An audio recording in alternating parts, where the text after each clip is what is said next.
खुलुमबाय नोंथांमोनखौ फुंबिलिनि गोसो गोथारै बरायबाय। दिनै 10 नभेम्बर 2020 मंगलबार। फैदो दिनै फुंबिलिनि माखासे मोजां गाज्रि आरो फिसा गेदेर खौरांफोरखौ फारि फारि मिथिनानै लानि।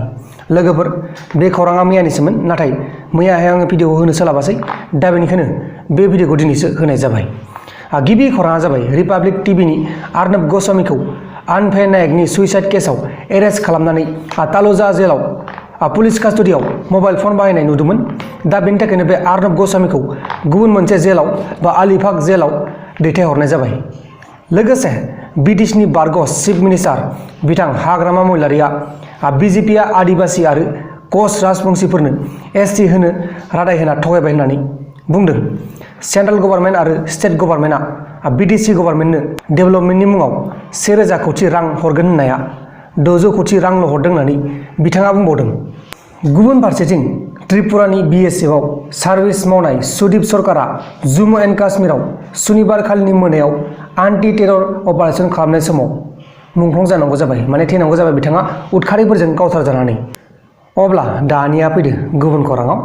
गुबुन खौराङा जाबाय आसाम मेडिकेल कलेज एन्ड हस्पिटालनि मादार एन्ड चाइल्ड केयार इउनिटआव गोख्रों अर नांना कारेन्ट कानेक्सनआ गाज्रि जादोंमोन आरो आइसिइउआव दोननाय सासे जोनोम जागोदान उन्दै गथ'सानि जिउ खहा जादों। माने बे आइसिइउआ इउज जायासैमोन, माने बाहायजायासैमोन, कारेन्टआ बया जाबाय नालाय। दा बेनिखायनो बे समावनो बे जोनोम जागोदान गथ'साया थैनांगौ जाबाय। लोगोसे 4 नभेम्बर 2020आव मध्य प्रदेशनि निवारी जिल्लायाव सासे 5 बोसोरनि हौवासा गथ'आ 200 फिट गोथौ दैखराव गलांदों आरो बे गथ'खौ 90 घन्टा गोब्राब खस्थ' खालामनानै बासायनो नाजादोंमोन, नाथाय बे गथ'खौ बासायनो हायासै। गुबुन खौराङा जाबाय दीपिका पादुकण एक्ट्रेसनि टेलेन्ट मेनेजार करिश्मा प्रकाशखौ एनसिबिआ ड्राग्स फाननाय आरो बायनाय केसआव बा दायाव आरोबाव खेबसेबाव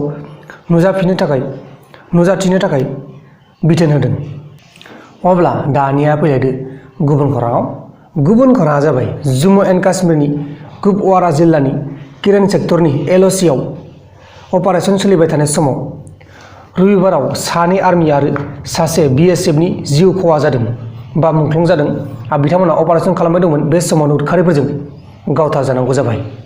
लोगोसे बिटिसिआव बर' आरो अबर'फोरनि गेजेराव दाङाबाजि खालामनायनि गुबै दायनिगिरियानो जाहैबाय बिथां हेमन्त बिश्व शर्मा होननानै बिथां हाग्रामा महिलारिया खौरांगिरिनि मेलाव बुंदों।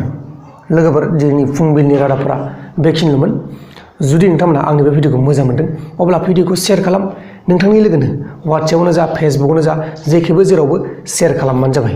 आरो दासिमबो जुदि नोंथांमोना आंनि बे प्रान्जल नार्जारि इउटुब चेनेलखौ साबस्क्राइब खालामाखै अब्ला अन्नानै साबस्क्राइब खालाम। बाय बाय। मोसानो फैदों।